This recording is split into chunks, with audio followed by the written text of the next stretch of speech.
Let's start with the basics and look at one of the most common investments, stocks. A stock represents partial ownership of a company. When you purchase a stock, you're buying a piece or a share of a company. By owning a share, you own a small fraction of the company's assets and have a claim on its future earnings. There are two ways you can make money by investing in stock. The first is through stock appreciation, when a stock you own goes up in value.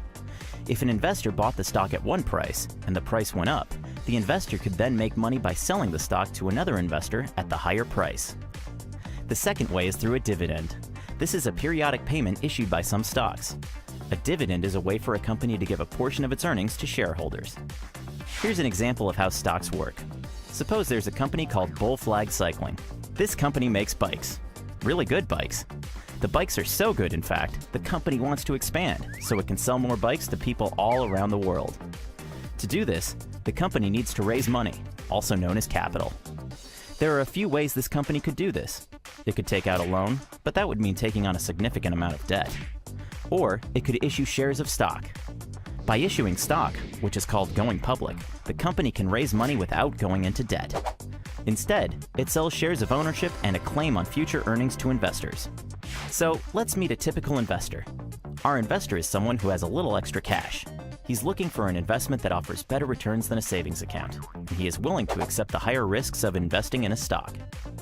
He thinks Bull Flag Cycling is a promising company that's likely to grow. Because of this, he thinks buying a share would be a good investment. So, how much does a share cost? Suppose the company is valued at $1 million, and it decides to issue 1,000 shares of stock. Because each share represents a fraction of the company's worth, and there are 1,000 shares, each share represents 1/1000th of Bull Flag Cycling.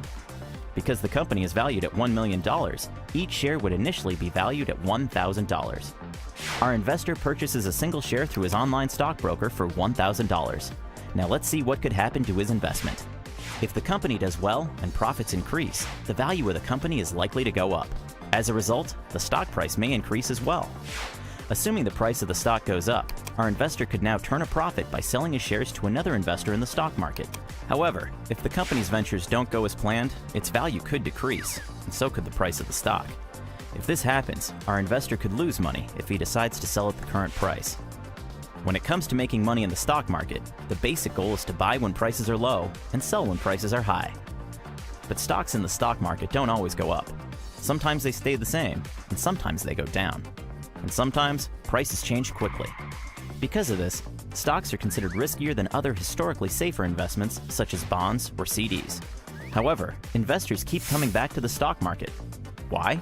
Because with the increased risk comes the potential for greater returns. Savvy investors take precautions to minimize risk, like creating an investing plan, adding diversity to their portfolios by investing in a variety of companies, putting money in other investments besides stocks, and learning trading strategies for up, down, and sideways markets. Now you know some of the basics about investing in stocks. If you're interested in learning more about stocks or other investments, we're here to help.